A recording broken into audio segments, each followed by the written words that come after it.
Chapter 13. And the people of Israel again did what was evil in the sight of the Lord. So the Lord gave them into the hand of the Philistines for 40 years. There was a certain man of Zorah, of the tribe of the Danites, whose name was Manoah, and his wife was barren and had no children. And the angel of the Lord appeared to the woman, and said to her, Behold, you are barren and have not borne children, but you shall conceive and bear a son. Therefore, be careful and drink no wine or strong drink, and eat nothing unclean. For behold, you shall conceive and bear a son. No razor shall come upon his head, for the child shall be a Nazarite to God from the womb, and he shall begin to save Israel from the hand of the Philistines. Then the woman came and told her husband, A man of God came to me, and his appearance was like the appearance of the angel of God, very awesome. I did not ask him where he was from, and he did not tell me his name. But he said to me, Behold, you shall conceive and bear a son. So then drink no wine or strong drink, and eat nothing unclean, for the child shall be a Nazarite to God from the womb to the day of his death.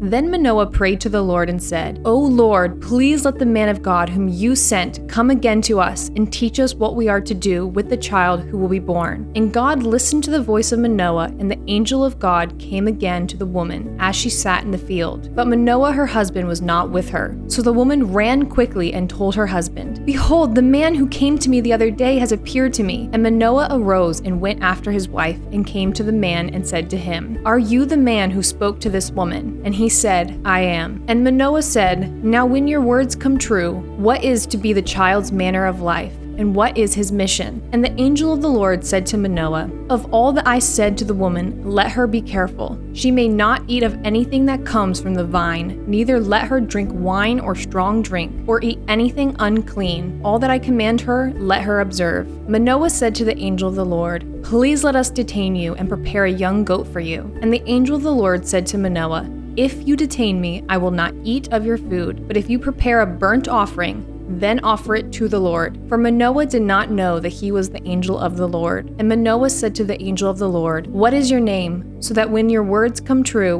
we may honor you. And the angel of the Lord said to him, Why do you ask my name, seeing it is wonderful? So Manoah took the young goat with the grain offering and offered it on the rock to the Lord, to the one who works wonders. And Manoah and his wife were watching. And when the flame went up towards heaven from the altar, the angel of the Lord went up in the flame of the altar. Now Manoah and his wife were watching, and they fell on their faces to the ground. The angel of the Lord appeared no more to Manoah and to his wife. Then Manoah knew that he was the angel of the Lord. And Manoah said to his wife, We shall surely die, for we have seen God. But his wife said to him, If the Lord had meant to kill us, he would not have accepted a burnt offering and a grain offering at our hands, or shown us all these things, or now announced to us such things as these. And the woman bore a son and called his name Samson. And the young man grew, and the Lord blessed him. And the Spirit of the Lord began to stir him in Mahemadan, between Zorah and Eshtaol. Chapter 14. Samson went down to Timnah, and at Timnah he saw one of the daughters of the Philistines. Then he came up and told his father and mother, I saw one of the daughters of the Philistines at Timnah. Now get her for me as my wife. But his father and mother said to him, Is there not a woman among the daughters of your relatives or among all our people that you must go and take a wife from the uncircumcised Philistines? But Samson said to his father, Get her for me, for she is right in my eyes. His father and mother did not know that it was from the Lord, for he was seeking an opportunity against the Philistines. At that time, the Philistines ruled over Israel. Then Samson went down with his father and mother to Timnah. And they came to the vineyards of Timnah. And behold, a young lion came towards him roaring. Then the Spirit of the Lord rushed upon him, and although he had nothing in his hand, he tore the lion in pieces as one tears a young goat. But he did not tell his father or his mother what he had done. Then he went down and talked with the woman, and she was right in Samson's eyes. After some days he returned to take her, and he turned aside to see the carcass of the lion. And behold, there was a swarm of bees in the body of the lion, and honey. He scraped it out into his hand and went on, eating as he went. And he came to his father and mother and gave some to them, and they ate. But he did not tell them that he had scraped the honey from the carcass of the lion. His father went down to the woman, and Samson prepared a feast there, for so the young men used to do. As soon as the people saw him, they brought 30 companions to be with him. And Samson said to them, "Let me now put a riddle to you. If you can tell me what it is within 7 days of the feast, and find it out, then I will give you 30 linen garments and 30 changes of clothes. But if you cannot tell me what it is, then you shall give me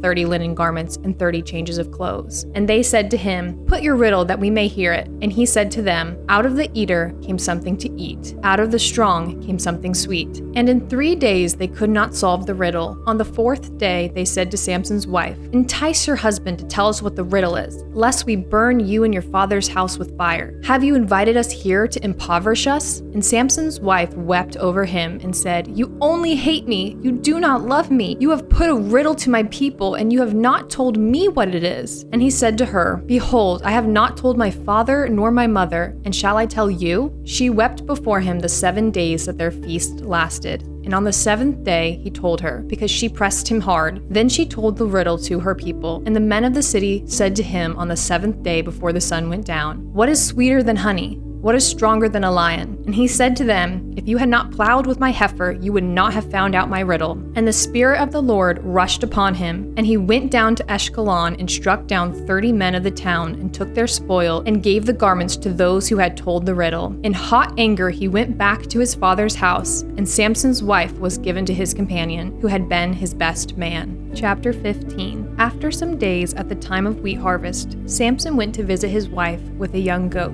And he said, "I will go in to my wife in the chamber." But her father would not allow him to go in. And her father said, "I really thought that you utterly hated her, so I gave her to your companion. Is not her younger sister more beautiful than she? Please take her instead." And Samson said to them, "This time I shall be innocent in regard to the Philistines when I do them harm." So Samson went and caught 300 foxes and took torches, and he turned them tail to tail and put a torch between each pair of tails. And when he had set fire to the torches, he let the foxes go into the standing grain of the Philistines and set fire to the stacked grain and the standing grain, as well as the olive orchards. Then the Philistines said, "Who has done this?" And they said, "Samson, the son-in-law of the Timnite, because he has taken his wife and given her to his companion." And the Philistines came and burned her and her father with fire. And Samson said to them, "If this is what you do, I swear I will be avenged on you, and after that I will quit." And he struck them hip and thigh with a great blow and went down and stayed in the cleft of the rock of Edom. Then the Philistines came up and encamped in Judah and made a raid on Lehi. And the men of Judah said, "Why have you come up against us?" They said, "We have come up to bind Samson, to do to him as he did to us." Then 3,000 men of Judah went down to the cleft of the rock of Edom and said to Samson, "Do you not know that the Philistines are rulers over us? What then is this that you have done to us?" And he said to them, "As they did to me, so I have done to them." And they said to him, "We have come down to bind you, that we may give you into the hand of the Philistines." And Samson said to them, "Swear to me that you will not attack me yourselves." They said, "No, we will only bind you and give you into their hands. We will surely not kill you." So they bound him with 2 ropes and brought him up from the rock. When he came to Lehi, the Philistines came shouting to him. Then the Spirit of the Lord rushed upon him, and the ropes that were on his arms became as flax that has caught fire, and his bonds melted off his hands. And he found a fresh jawbone of a donkey and put out his hand and took it. And with it he struck 1,000 men. And Samson said, "With the jawbone of a donkey, heaps upon heaps, with the jawbone of a donkey have I struck down 1,000 men." As soon as he finished speaking, he threw away the jawbone out of his hand, and that place was called Ramoth Lehi. And he was very thirsty, and he called upon the Lord and said, "You have granted this great salvation by the hand of your servant, and shall I now die of thirst and fall into the hands of the uncircumcised?" And God split open the hollow place that is at Lehi, and water came out from it. And when he drank, his spirit returned, and he revived. Therefore the name of it was called En-Hakkore. It is at Lehi to this day. And he judged Israel in the days of the Philistines 20 years.